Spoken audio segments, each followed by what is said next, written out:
सतरे कौन श्रीराम बनरे सहस्र नारी मानक विवाह करथिले? जेतेबेले श्रीराम पितृसत्य पालन करी वन को जाइथिले तांको सहित थिले माता सीता एवं भाई लक्ष्मण। बनरे सहस्र ऋषिमुनि तपस्या करुथिले। केवल श्रीराम को टिके दर्शन करने को सेमाने अत्यंत इच्छुक हो पड़े। श्रीराम को दर्शन करने परे सेमाने तांको रूप रे एते मोहित हो जाइथिले जे निजकु नारी बेशरे सज्जित करी तांको पति भाव रे पाइबा पई इच्छा प्रकाश करुथिले।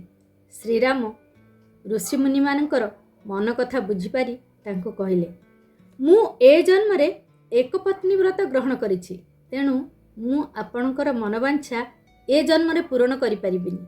मु जेतेबेले द्वापर जुगरे श्रीकृष्ण होई जन्म ग्रहण करिबि सेतेबेले 16 सहस्र गोपी मानक सहित लीला करिबि, आउ सेई 16 सहस्र गोपी हब तमे माने।